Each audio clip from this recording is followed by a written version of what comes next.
Hey, and welcome to the Joie Miller podcast. I'm Joie Miller, and today we are talking about decluttering our schedule, decluttering our heart, having a life of less busyness and more peace. I'm so excited about this because if you live in the culture that we do, you can often feel stressed, you can feel overwhelmed, you can feel like you're just never doing enough, and that's a horrible feeling to have. It's a feeling of what I did isn't enough today, or while you're doing one thing, your mind's in what you need to do next. And it just creates chaos, it creates anxiety.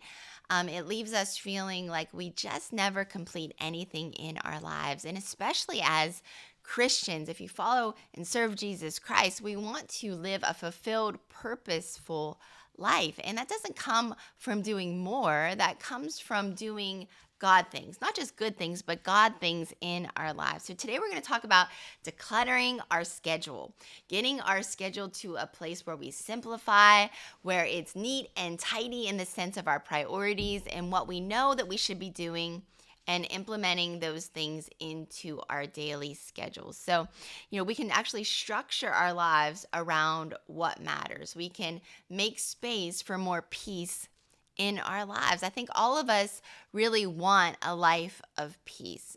Money can't buy peace. Doing more can't buy peace. Peace comes from the inside out. And actually, as a believer, peace is one of the benefits of serving God. But many times we frustrate that benefit. We frustrate one of the fruits that God wants to produce in us by creating these schedules of more, being busy, creating activity, doing all the things that can make us feel like we're validated in this life. So busyness doesn't equate to a full life. A full planner, a full schedule doesn't equate to a full life. And we're going to talk about this because we can all fall into this trap.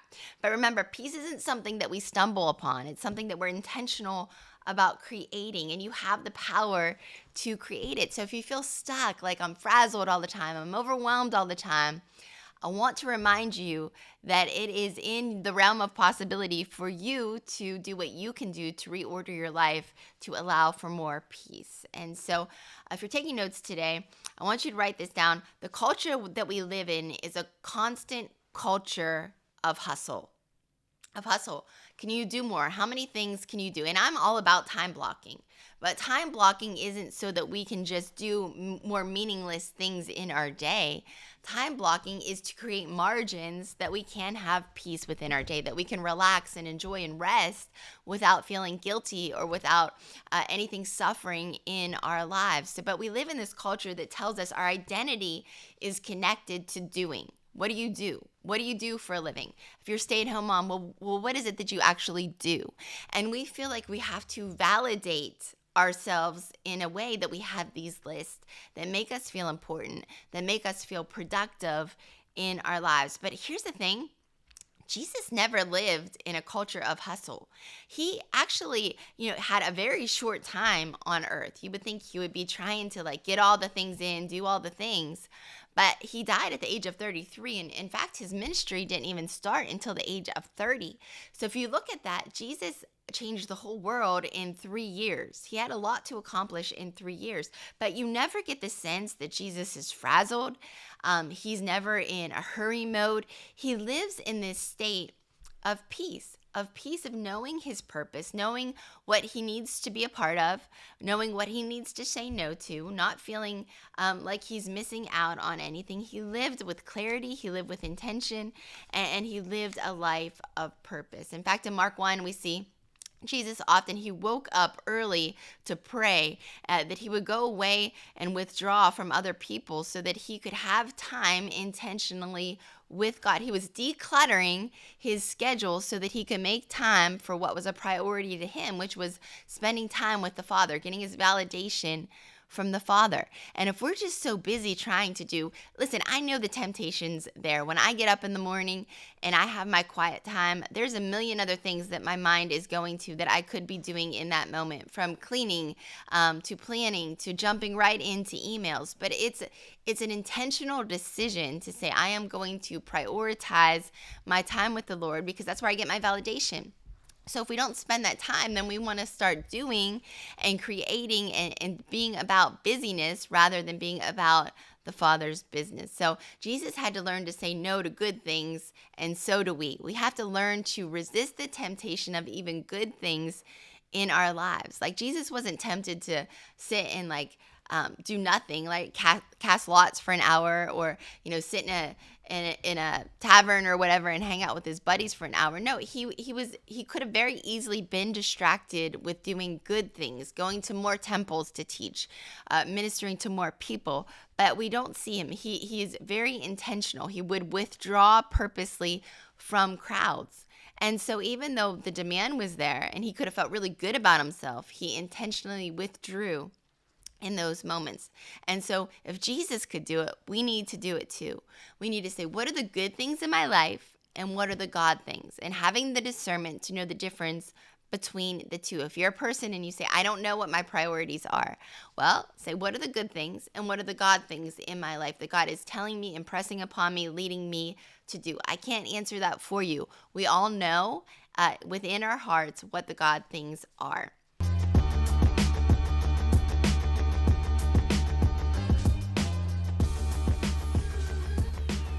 I hope you're enjoying the podcast today. If you are, I want to invite you to get to know me a little bit better. There's personal coaching available on my website at joiemiller.co. These are one-on-one opportunities for me to help you to navigate life, to bring clarity and direction to that which God has called you to do. Listen, it is my passion to come alongside of other people to propel them into God's best.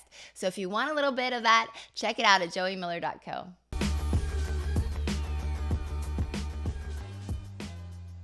So busyness is often a sign of these things. It's a symptom of these things in your life, a lack of clarity. Like I said, not knowing exactly what your purpose is or where your validation comes from or what you should be doing. So you just start to do a million things. I was meeting with a lady not too long ago. She said, I want to meet with you because I'm having a hard time knowing what my purpose is. And I said, well, tell me a little bit about your schedule. What's your passion? What do you feel like God's doing? And so she started to tell me, like, I'm a new Christian. I spend a lot of my time, at home with my daughter, homeschooling her. And she said, I've just been in my Bible a lot, just reading my Bible and praying, but I feel like I should be doing more. And I said, well, pause right there. Because God has you in a unique season where he is growing you in his word. You're a new believer. It's very important that you get in the word, that you get into prayer. He's creating a firm foundation in this season. So in her mind, it was, I need another purpose. I need to be doing something. I need to be involved in 5 activities. I need to be a part of 6 Bible studies. And all those things are good things. But a God thing is discerning what he's doing in the moment. And I said, you are actually perfectly placed in this season of your life. You are doing what you need to do. You are in a space that you're allowing yourself to go deep in the word for what's next, what's in the next season. And so it's having that discernment in our lives. So it can come from a lack of clarity. Busyness can also be a symptom of lack of boundaries in your life. You just think you have to say yes to everybody. You don't want anyone to be disappointed. You don't want to let anyone down. You don't want to let the Lord down by not volunteering for everything that the church has on the website. You need to have boundaries in your life for the things that matter most and the things that God is calling you to do. Maybe God is calling you to, do some writing, or maybe he's calling you to do some discipleship of some sort, some schooling. And you might have to say some no to some good things in order to make space for the God things in your life. It could also be, like I said before, a fear of disappointing people. That could be a symptom of being busy. You just don't want to disappoint anyone. You think it's your Christian duty to not let anyone down, that you're superhuman. But all the while, you are so busy that you're neglecting the main things and priorities in your life. Another symptom would be a fear of missing out. You have some FOMO. Yeah, can you imagine if Jesus had FOMO and he just wanted to be everywhere all the time with the crowd? No, you don't have a fear of missing out when you know that you're doing what God has ordered or ordained you to do. It's a reward that you get, the peace that's released with, no, I know I need to be doing this, and there's something special that comes with it. So don't have that fear of missing out. I learned a long time ago that anything that you're experiencing now is going to come around again in the form of another opportunity. So it's okay. Like, just chill. Be where God has called you to be, and you're going to have another opportunity to lead a Bible study. You're going to have another opportunity to do different things in your life. Just be discerning and open to what God is speaking to you in the moment. No FOMO here. And so if we live a life of busyness, it can result in getting burnt out. We can become resentful even towards the good things, even towards the church, even towards our children. If we're not careful, there can be resentment and disconnection that comes, anxiety, numbness, maybe a disconnection where you just feel like you're pushing even the people closest to you away, like a secret line has gone up and you're like, I can't give anymore. That's a result from being just too busy. We want to give the best of us to those that we love the most. And if we're so busy pleasing everybody, the people who we love the most are going to suffer for it.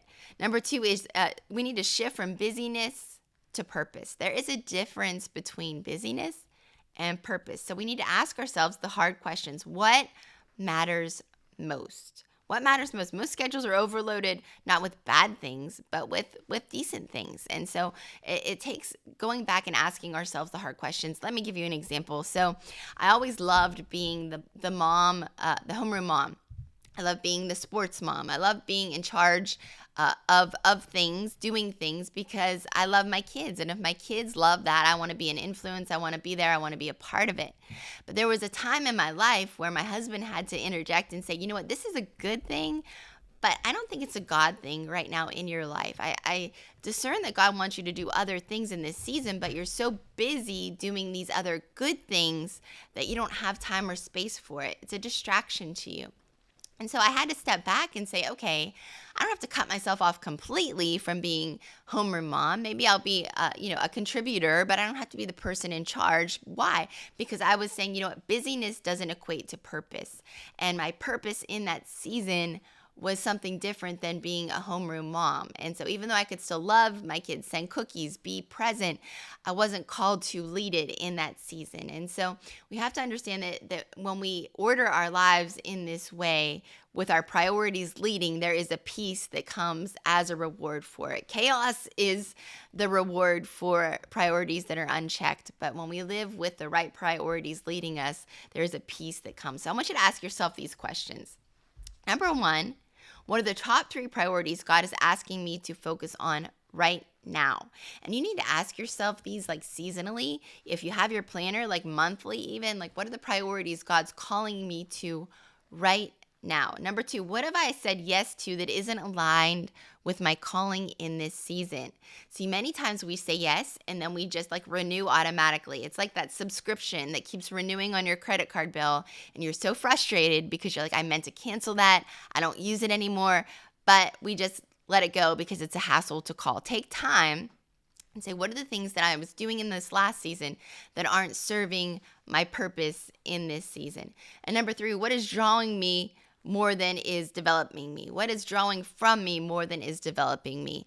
And if you're feeling like the things that you're investing in every day are depleting you and not filling you up, that's not a place of peace that God wants you to live in.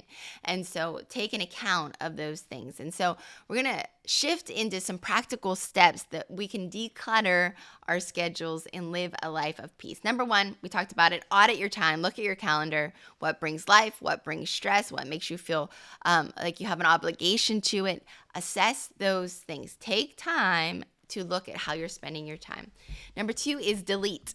Remove without apology. Remove without apology what doesn't align with priorities, even if it fits into the category of good in your life.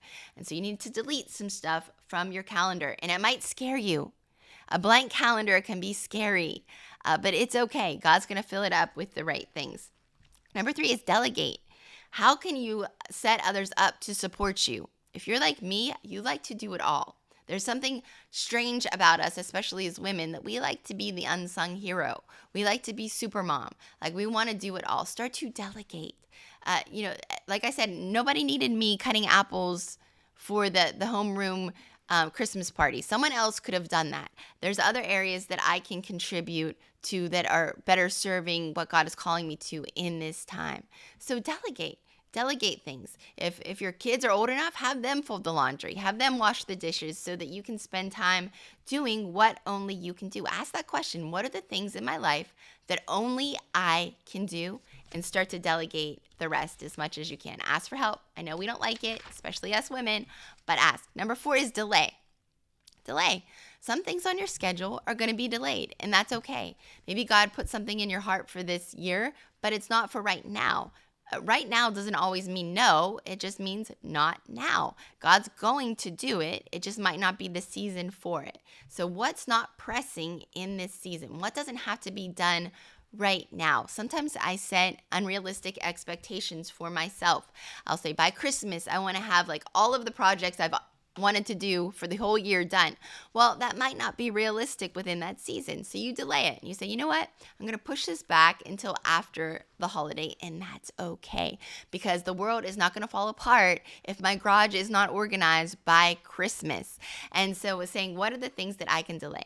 And number 5 is design. Start to build your schedule around your priorities. Once again, this is life changing to realize you're in control of your life. You're a full-grown adult, and so you're in control of your life. So build your schedule around your priorities. Learn that simple word, no, I can't.